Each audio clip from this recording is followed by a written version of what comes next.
Elon Musk is one of the greatest men alive to listen to. There isn't that many world CEOs with a genuine belief in a vision of a brighter future that inspires millions of people. It's strangely satisfying and relatable to see a billionaire enjoy whiskey and try weed, while talking about life being a simulation, dangers of AI, and the future of humanity. I respect Elon for his humanist quest to make profitable enterprise out of transcendent goal setting. From the almost 3-hour-long interview, there was only one thing Elon got wrong, but it wasn't minor. I think it's important, and we should talk about it. Like, most people do not have top secret stuff. Right. And like, nobody really cares what porn you watch, you know? Right. And like, or Yeah. it's like, nobody actually cares, you know?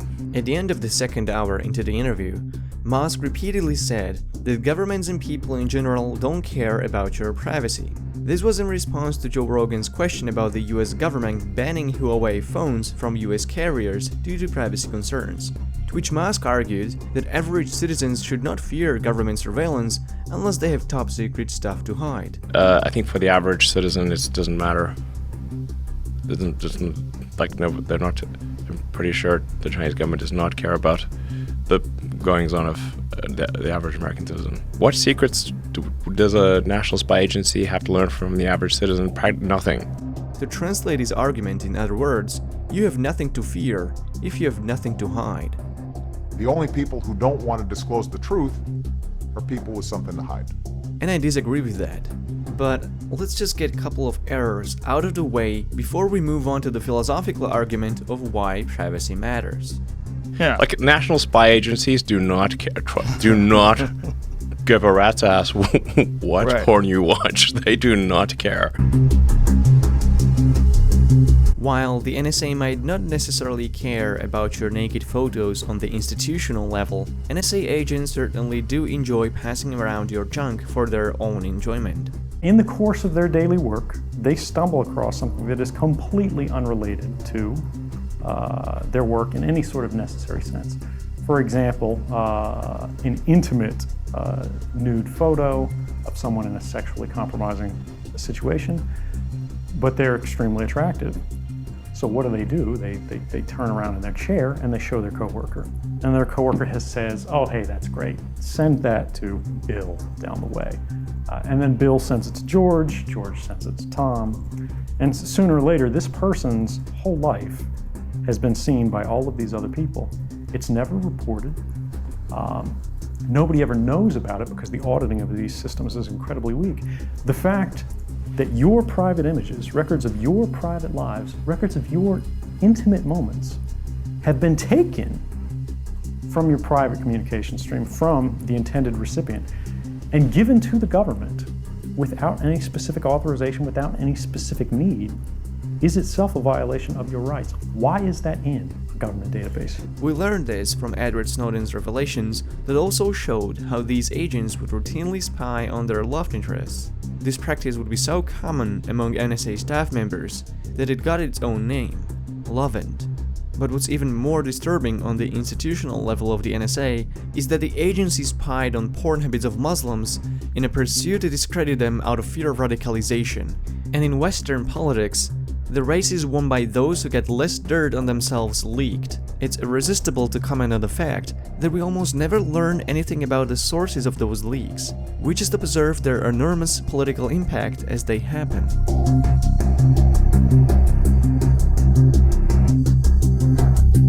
Then, Elon said a quite ignorant remark about Jennifer Lawrence's leaks of naked pictures. Jennifer Lawrence, when those naked pictures of her got exposed, like, I think in some ways people liked her more.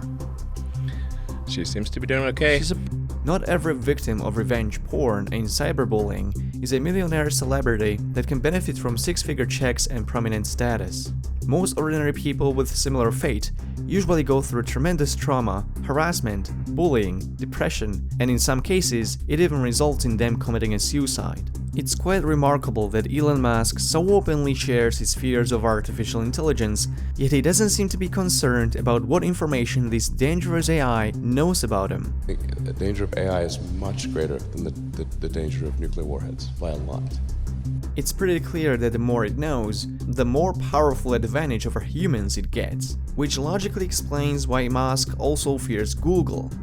I don't think people generally choose to live in a democracy over a dictatorship. And the despot would be the computer? Or the people controlling the computer. And do you worry specifically about any of these companies I mentioned, who've all seemed to now kind of be pivoting toward this as the battleground in the next 10 years?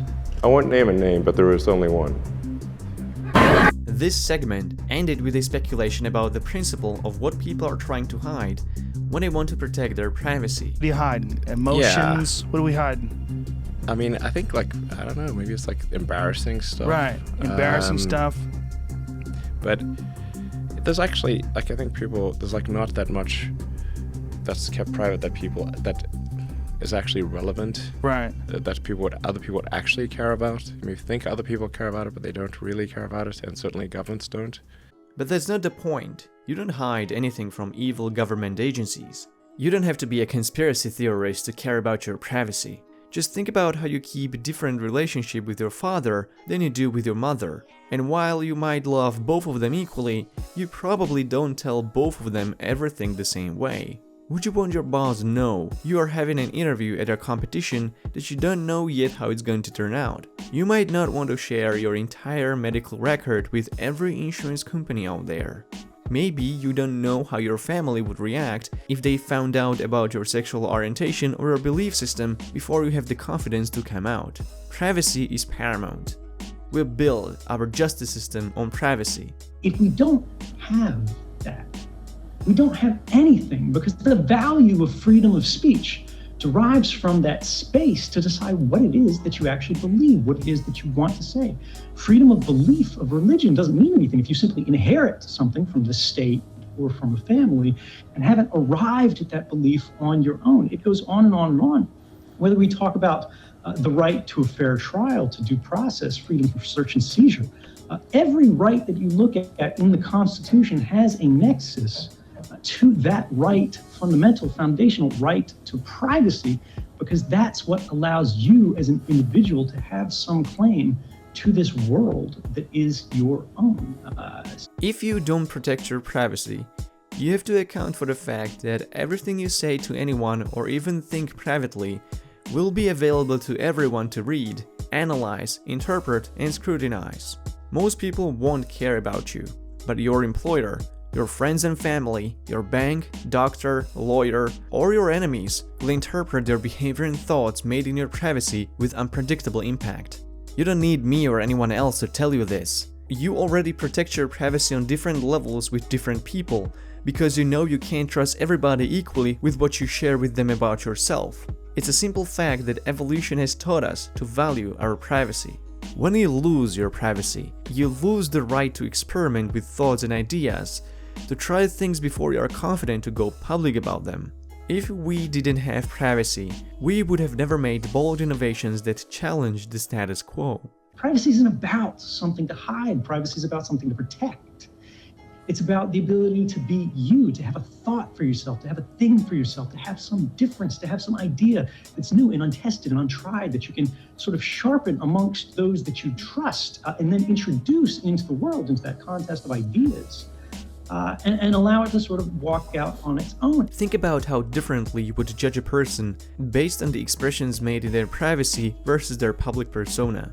Try to imagine how certain people from your life would react to things you do or think privately, and think about the impact it would have when they approach you once they know things you were uncomfortable to share.